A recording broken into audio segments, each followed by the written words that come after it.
Hello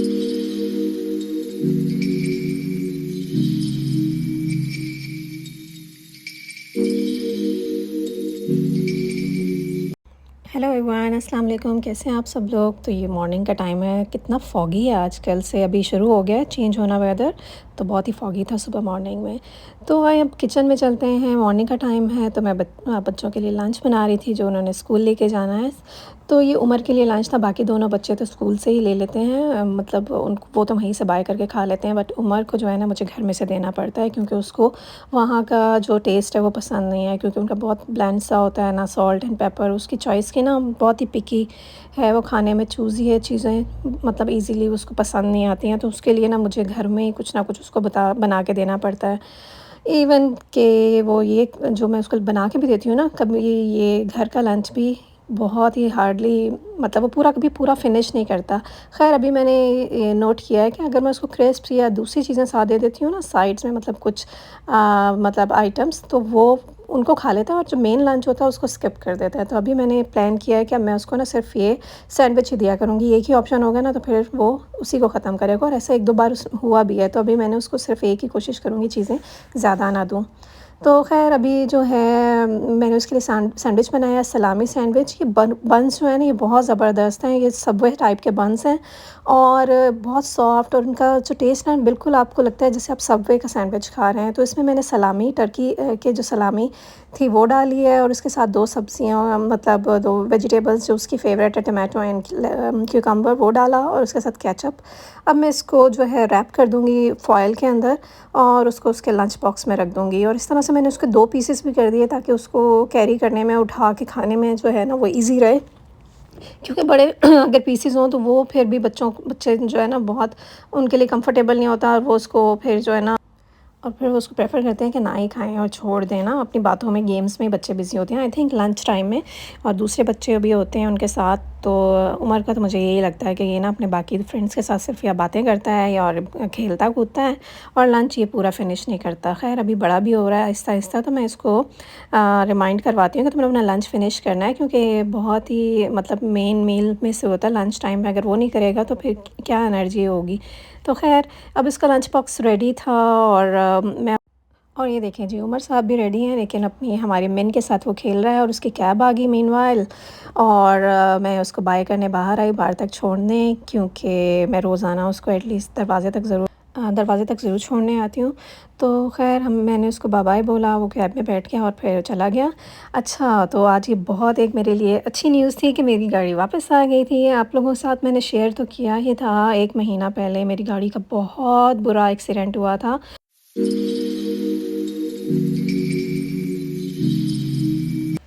और इसको तकरीबन 1 महीना लग गया पूरा रिपेयर होने में, क्योंकि ऑब्वियसली इसके पार्ट्स जो थे उनको ऑर्डर किया, फिर उसके बाद रिपेयर का काम हुआ। तो इस तकरीबन 5 वीक्स के बाद मुझे मेरी गाड़ी मिली थी, और मैं बहुत खुश थी, क्योंकि अब मेरे बहुत से काम जो रुके होते थे, मतलब अब मैं ईज़िली कर सकती हूँ। तो ये शाम का वक्त है, हम लोग वॉक करने आए अपने नियरेस्ट पार्क में। तो इस वक्त सनसेट हो रहा था, इतना अच्छा लग रहा था, और वेदर भी अच्छा है आजकल, मतलब थोड़ा-सा ठंडा हो रहा है। लेकिन आपका हुडी के साथ काम चल जाता है, लेकिन शुक्र है बारिश वगैरह नहीं हो रही थी। तो हम लोग जो हमारी डेली वॉक होती है हम लोग वो करने आए। उमर भी हमारे साथ ही आया था, उसके फ्रेंड्स यहाँ पे अपने बच्चों बाकी फ्रेंड्स के साथ वो फुटबॉल खेल रहा था। तो हम दूसरे जो इसका पार्ट था इस पार्क का दूसरी बैक साइड में हम लोग अपनी वॉक कर रहे थे। तो बच्चों के लिए मुझे अच्छा लगा कि ये मतलब इन्होंने कोई फ़िज़िकल एक्टिविटी भी होनी चाहिए। तो ख़ैर अभी हम लोग वॉक करने के बाद वापस आए, तो मैंने देखा मेरी बेटी जो थी वो वॉफ़ल्स बना रही थी। ये वॉफ़ल मेकर जो है ना मैंने प्राइमार्क से लिया था, और ये स्टिच की मतलब डिज़नी स्टिच का था। और इसका देखें ज़रा, इतना प्यारा उसके ऊपर वो उसकी शेप बनी है, क्यूट, मुझे तो बहुत पसंद आई है इसका। इसका देखें ज़रा, इसका प्रिंट और वगैरह सब कुछ बहुत ही क्लियर था, और ये बहुत ईज़ी बेटर है इसका बनाने की रेसिपी। इंशाल्लाह किसी किसी दिन मैं आपसे शेयर करूँगी। ये देखें कितना प्यारा लग रहा है यार, इसका तो प्रिंट इतना अच्छा उसके ऊपर आया है पूरा। तो ख़ैर हमने बहुत एंजॉय किया चाय के साथ। उसके बाद जो है मैं ये मेरी चाइनीज़ बनाने की मेरी तैयारी शुरू हो गई थी। मैंने चाइनीज़ बनाना था डिनर में। तो ख़ैर चाइनीज़ बनाते वक़्त ना सबसे चाइनीज़ की कुकिंग तो इतनी मुश्किल नहीं होती है, बहुत जल्दी आपकी कुकिंग वग़ैरह तो आपने अच्छे से वेजिटेबल्स सौते करनी होती है या कुकिंग टाइम मैक्सिमम आपका जो चिकन का होता है वही होता है।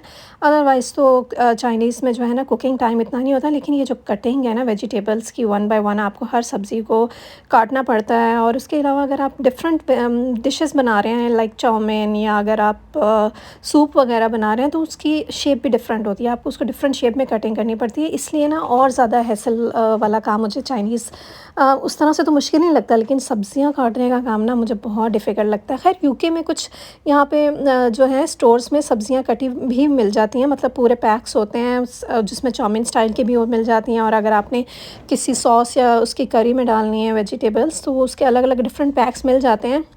लेकिन इस वक्त मेरे पास वो मैंने इस वक्त मैंने बहुत कम, वैसे मैंने बाय नहीं किया आज तक, बहुत रेयरली किए हैं 1 या 2 दफ़ा। ज़्यादातर मैं कोशिश करती हूँ कि मैं घर में खुद ही काट लूँ, क्योंकि उनमें अक्सर सब्ज़ियाँ होती हैं जो मेरे बच्चों को पसंद नहीं होती हैं, क्योंकि उसमें लेकिन अगर आप खुद काट रहे हो तो आप अपनी चॉइस की जो आपकी फ़ैमिली को पसंद है सब्ज़ियाँ सारी, आप वो उनको चूज़ करके उसको काट सकते हैं।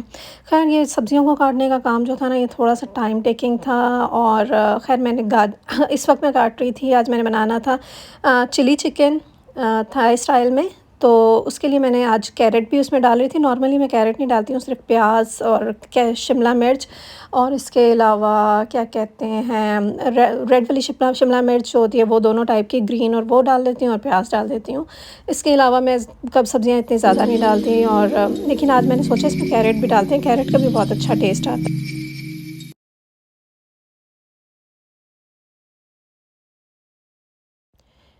इसके बाद मैंने इसमें अनियंस वगैरह भी काट के डालने थे, तो अनियन को भी मैंने ना बिल्कुल पहले तो हाफ़ किया और उसके बाद मैंने इसको स्क्वेयर्स में काटना शुरू कर दिया। करीज़ में जो है, जो भी चाइनीज़ बनाए उसमें मुझे करीज़ में जो शेप है वो मैं उसकी स्क्वेयर में ही काटती हूँ।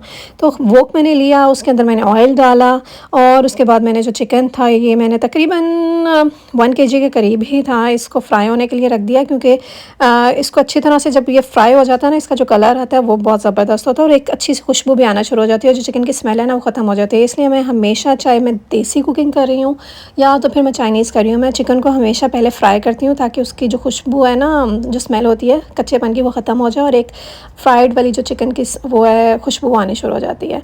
उसके साथ ही मैंने कैप्सिकम जो थी उसको भी, शिमला मिर्च को भी काटना शुरू कर दिया। इसको साफ़ किया, अंदर से पहले बीज वगैरह निकाले और उसके बाद मैंने इसको स्क्वायर शेप में काटना शुरू कर दिया।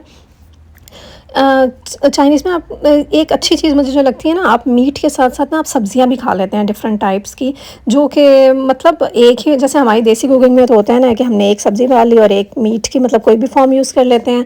लेकिन चाइनीज़ का ये अच्छा कमाल है कि आप इसमें ना 4 या 5 सब्ज़ियाँ जो है ना आसानी से डाल के, तो आप उसको मतलब आपका एक प्रॉपर मील, बैलेंस मील बन जाता है, जिसमें आप 4-5 सब्जियां भी होती हैं और उसके साथ आपके पास मील भी, मतलब मीट की भी कोई भी फॉर्म होती है।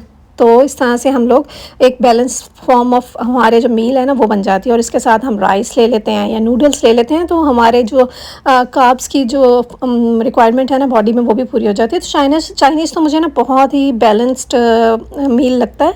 और अगर आपने एग वेग भी डालने अपने राइस में तो ये तो परफेक्ट मील लगता है। इस तरह से आप एक खाने के अंदर पूरी न्यूट्रिशन ले लेते हैं। तो आज मेरा प्लान था मैं सूप भी बनाऊं, क्योंकि अब ना वेदर चेंज हो रहा है आहिस्ता आहिस्ता, बहुत ठंडा ठंडा सा भी हो रहा है।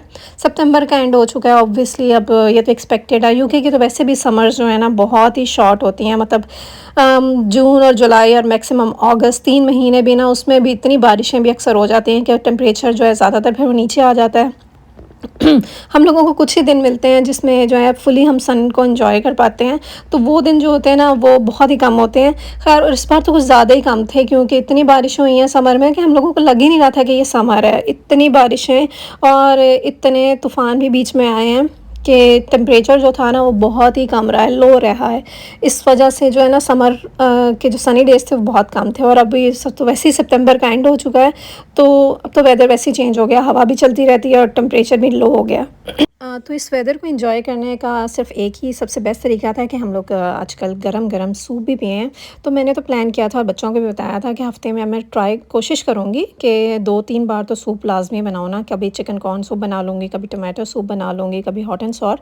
तो डिफ़रेंट सूप्स बनाया करूँगी शाम में, क्योंकि जब ये लोग स्कूल से, कॉलेज से और ऑफ़िस से वापस आते हैं, तो अच्छा है कोई कुछ वार्म भी, यखनी भी होगी और उसके साथ अगर ये वार्म चीज़ मतलब पिएँगे तो अच्छा होता है बॉडी के लिए भी ना, और आपको मज़ा भी आ रहा होता है कि सर्दी का मौसम हो। और अगर आप ये सूप के लिए मैंने वेजिटेबल्स जो थी रेडी हो गई थी और साथ में अब चिकन भी फ्राई हो रहा था। इस चिकन ने पानी छोड़ दिया था अपना, तो इसको भी मैंने ड्राई करना था, उसके बाद ही मैं इसको सॉस वगैरह बना सकती हूँ। तो मैं अभी वेट कर रही थी चिकन को, ताकि इसका पानी जो है वो अच्छी तरह से ड्राई हो जाए। तो इसके अंदर मैंने डालना जिंजर गार्लिक पेस्ट, और उसको भी मैंने अच्छी तरह से फ्राई किया चिकन में, ताकि जो है चिकन का अंदर इसका जो खुशबू है वो और टेस्ट जो है ना एब्जॉर्ब हो जाए अच्छी तरह से जिंजर और गार्लिक का भी। तो ख़ैर इसको अभी फ्राई होने में थोड़ा-सा टाइम लग गया था। तो मीनवाइल जो मैंने चिकन बॉयल करके रखा था अपने सूप के लिए, उसको भी मैंने अच्छी तरह श्रेड कर लिया। ये सब्ज़ियाँ मैंने डिफ़रेंट जो थी काटी हुई थी सूप के लिए और करी के लिए, और चिकन को जो था वो मैंने बॉयल करके पहले से अलग रख लिया था सूप के लिए। तो अभी मैं इसका सॉस बना रही थी अपने चिकन का। इसके अंदर मैंने पहले केचअप डाला, अच्छी तरह मैंने उसको मिक्स किया। केचअप जो है आपने सॉस जो है वो अपनी मर्ज़ी से बनाना होता है। अगर आपको थोड़ा-सा एक्स्ट्रा ग्रेवी चाहिए तो आप केचअप ज़्यादा डाल लें, अगर आपको कम ग्रेवी चाहिए तो आप कम डाल लें, इट्स अप टू यू। उसके साथ मैंने इसमें सराशा सॉस भी डाला, जो हमें ना एक थोड़ा-सा स्पाइसी फ्लेवर भी दे देता है सराशा सॉस। तो उसके साथ मैंने इसमें जो है सोया सॉस डाला और उसको अच्छी तरह से आपने मिक्स करना है। ऑरिगैनो थोड़ा-सा डालना है। ये सब चीज़ें ना मैं अंदाज़े से डालती हूँ, क्योंकि मैंने मेजरमेंट्स करके नहीं डालती। मुझे आइडिया वैसे डालती हूँ ना, अंदाज़े से ही हो जाता है कि इसमें कितनी क्वांटिटी हम लोगों के टेस्ट के मुताबिक वो सही रहेगी। मुझे थोड़ा-सा स्पाइसी पसंद है, तो मैंने इसके अंदर फिर जो है थोड़ी-सी कुटी हुई लाल मिर्च जो थी वो भी डाल दी। तो इसके साथ ही मैंने सब्ज़ियाँ भी ऐड कर दी। सब्ज़ियों को बहुत ज़्यादा नहीं पकाना, आपने थोड़ा-सा पकाना है। तो ये मैंने अपने सूप की जो यखनी थी वो भी रेडी कर रही थी साथ-साथ। उसके साथ मैंने उसमें श्रेडेड जो चिकन था ना वो भी डाल दिया। ये पैकेट्स जो है ना मैंने रिसेंटली यहाँ से बाय किए थे। ये हॉट एंड सॉर का एक पैकेट था। ये इंग्रीडिएंट्स मैंने घर के भी ऐड किए, लेकिन साथ ही मैंने ये भी एक पैकेट ऐड कर दिया, ताकि थोड़ा-सा और अच्छा-सा फ्लेवर आ जाए। इसके अलावा मैंने सूप के यखनी के अंदर ना चिकन क्यूब्स भी डाल देती हूँ, ताकि और भी थोड़ा-सा ना यखनी का एनहांस हो जाए फ्लेवर चिकन की वजह से। तो ये जो था इसके अंदर मैंने काली मिर्चें डाली हैं, सब्ज़ियाँ जितनी भी सारी जो थी मैंने कैरेट्स डाली, और उसके अलावा कैबेज और क्या कहते हैं शिमला मिर्च जो थी क्यूब्स में कटी हुई। गाजर को तो मैंने थोड़ा-सा पहले डाल दिया था, क्योंकि वो थोड़ी-सी कुक करनी थी, मुझे उसको सॉफ्ट करना था। लेकिन जो ये शिमला मिर्च और ये कैबेज है ना, इसको बिल्कुल जब आपका सूप रेडी हो जाएगा ना, आपने आखिरी 2-3 मिनट में डालना है, क्योंकि इसको आपने बहुत ज़्यादा नहीं पकाना है, क्योंकि अदरवाइज़ ये बहुत ही सॉगी होके ना अजीब-सा हो जाएगा। हम लोगों को सब्ज़ियों को थोड़ा-सा क्रंची, हल्का-सा सॉफ्ट करना है, और जब सूप बिल्कुल रेडी हो जाएगा, आपने एक अंडे को फेंट के ऐसे उसके अंदर डाल देना है, और आपने उसको मिक्स नहीं करना, फ़ौरन नहीं मिक्स करना। थोड़ा-सा जब एग का टेक्सचर वो फ़ॉर्म हो जाएगा, बन जाएगा, फिर आपने उसको हल्का-सा चम्मच चलाना है।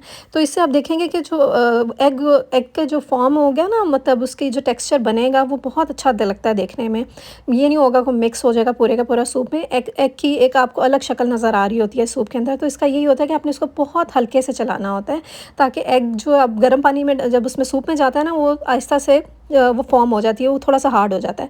तो यही आपने टेक्सचर जो है ना इसका मेंटेन रखना होता है अपने सूप में। इसको बहुत जल्दी मिक्स करके उसको घोलना नहीं होता सूप के अंदर, ठीक है। तो ये ऑलमोस्ट मेरा सूप भी रेडी था। इसके अंदर मैंने कुटी हुई मिर्चें डाली, सोया सॉस डाला, पिसी हुई मिर्चें डाली, और क्या कहते हैं इसके अलावा मैंने चिकन क्यूब डाली, और एक पैकेट जो था ना कनौर का हॉट एंड सॉर सूप का जो पैकेट था वो भी डाल दिया, और इसको अच्छी तरह से पका लिया सब्जियां डाल के। तो ये देखिए मेरा सूप रेडी था, और इतना ही मज़े का बना था, मज़ा आ रहा था सर्दियों में पीने का ना। उसके बाद मैंने अपने चावलों को बॉयल होने के लिए राइस कुकर में डाल दिया। तो ये सबसे ईज़ीएस्ट वे है अपने राइस को बॉयल करने का। बस जितने ग्लास आपके चावल होते हैं उतने उसमें आपने वो डाले और रख दिया। इसके साथ ही मैंने मोमोज़ ही हम लोगों ने बाय किए थे अपने टेस्को से। तो इसको बस हमने स्टीम करना होता है, तो इसको भी मैंने स्टीमर में रख दिया। तो ये बहुत मज़े के होते हैं, अंदर इसके प्रॉन्स की फिलिंग थी, और उसके साथ ही मैंने होममेड सॉस बनाया था। और ये हम लोगों ने इस बार अपने ओल्डी से बाय की थी बच्चों के लिए सुशी। मेरे बच्चों को सुशी बहुत पसंद है, और ये स्नैक पैक था छोटा वाला, ये 99p में था आई थिंक। चलिए जी, मेरे ब्लॉग का एंड होता है। आई होप आपको अच्छा लगा होगा, तो प्लीज़ लाइक और सब्सक्राइब ज़रूर कीजिएगा। अल्लाह हाफ़िज़।